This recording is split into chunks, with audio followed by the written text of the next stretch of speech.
In Trump's massive meeting with the President of Ukraine, President Zelensky, and other EU leaders, including President Macron of France, there was a few times where they really tried to pressure Trump in front of the media. And that included Mr. Macron over here. And I thought it was insightful to watch how Trump respectfully, diplomatically handles the pressures they're trying to put on him on what he needs to do in the negotiation, despite the fact that none of this happens without President Trump. No conversations with Putin seem to happen without him. It's a great learning lesson into just how Trump handles things, and I think you guys will enjoy it.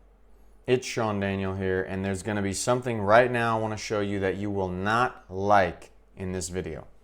Trump's big blunder in the beginning of the meeting was not a good look. Now, we know he's dealing with a multitude of things, a ton of pressure, the pressure to perform. All the media, all the spotlight is on him on how he's handled this meeting, and this was one thing he overlooked that was not good. I want to get it to end like that. President Stubb of Finland, and he's somebody that, where are we here? Huh? Where? I'm right here. Oh, you look better than I've ever seen you look. But you've done a great job, and we wanted to have you here because you're somebody that we all respect. And you've had a lot to do with the success, I think, and the potential success. And thank you very much for being here. We appreciate it. Not a good look, not respectful at all to a major country's president that decides to come all the way to the DC. And when you're introducing all the different the people from the countries, you don't even know what he looks like, and he's sitting right in front of you. That's a bad look. Another bad look, in my opinion, is the German Chancellor trying to tell Trump what he needs to do in these negotiations in front of the public media. Mr. Chancellor from Germany, a very great leader. Mr. President, dear Donald, many thanks for having us today. I think this is extremely helpful that we are meeting and hearing that the two of you are having such a good meeting today here in Washington. The next steps ahead are the more complicated ones now. The path is open. You opened it last Friday. But now the way is open for complicated negotiations. And to be honest, we all would like to see a ceasefire, the latest from the next meeting on. I can't imagine that the next meeting would take place without a ceasefire. So let's work on that, and let's try to put pressure on Russia, because the credibility of these efforts we are undertaking today are depending on at least a ceasefire from the beginning of the serious negotiations from next step on. So I would like to emphasize this aspect and would like to see a ceasefire from the next meeting, which should be a trilateral meeting wherever it takes place. It's interesting how he just tried to put his 2 cents in what he thinks needs to happen in front of President Trump, when President Trump is basically laying a timeline out. Okay, we're going to have this talk, we're going to get something figured out, then we're going to have a third meeting between the President of Russia, President of Ukraine. Now I want to see how Trump responds, because this guy is basically saying, hey, Trump, we need this to happen. You're wrong. We need this to happen. Guess who else is going to tell Trump what he needs to do with these negotiations and with the ceasefire? Mr. Macron of France. Surprise, surprise. Emmanuel. Thank you, Mr. President, for organizing this meeting and for your commitment.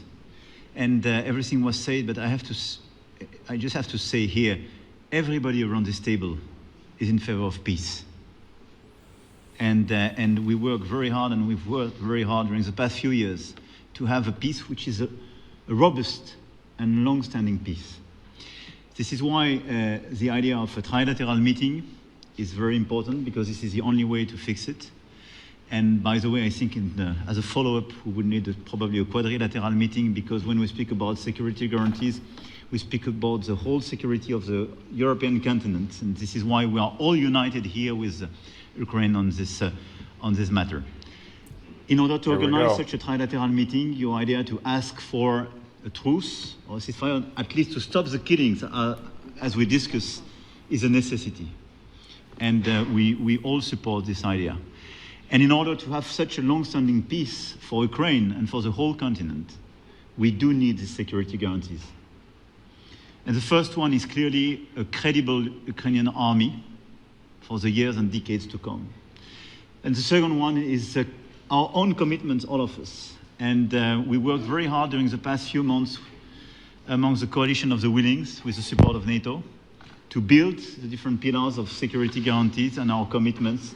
And you can be sure that Europeans are very lucid about the fact that they have their fair share in these security guarantees for Ukraine, but their own security is clearly at stake in this situation. So you can count on us as we can count on you in order to deliver this robust peace for both Ukraine and Europe. Thank you very much, Emmanuel. Mr. Prime Minister. President Macron of France, he was the one who wanted to step in. He was the one that wanted to step in when Trump was going to do his little one-on-one at the Vatican at the funeral of the Pope with Zelensky, tried to make his little way in there. And it didn't work because Trump was like, hold on. Take a second, Mr. Macron. And he only met with Zelensky. So now we have another instance of President Macron trying to throw himself in the middle of things. Be interesting to see if Trump readdresses that one. Because now you have two of them trying to pressure Trump into get this ceasefire. Well, we're going to let the president go over and talk to the president, and we'll see how that works out, and if we can do that.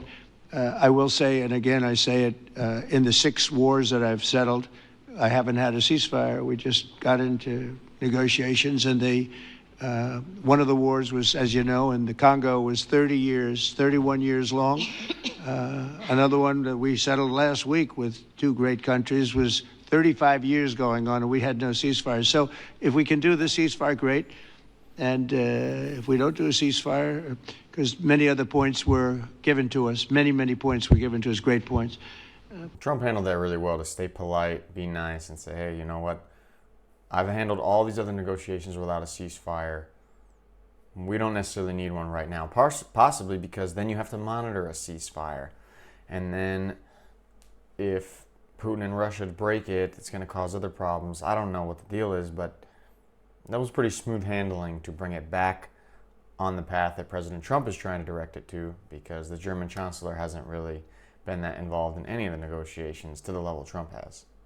Now, even though Trump forgot who the president of Finland was and what he looked like, he's going to turn it to him to answer a big question I had, which was, why is this guy at this big Team Europe, Ukraine, United States White House meeting?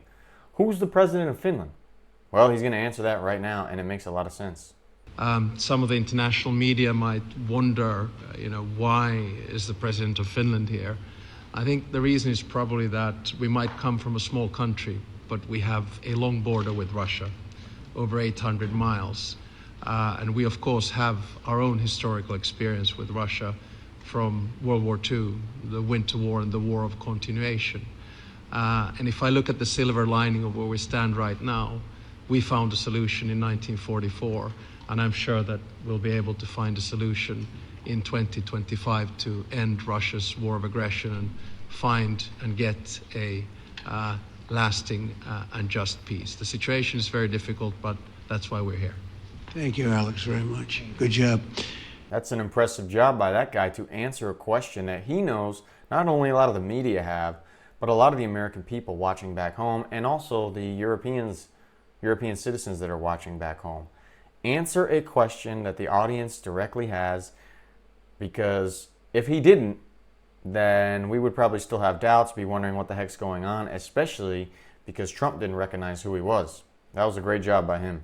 Look at this visual and realize the position of power that Russia is in to have to get the NATO Secretary General, the EU Commissioner, the German Chancellor, the President of Finland, the Prime Minister of Italy, the President of France, the Prime Minister of the UK, all together with the United States of America President Donald Trump.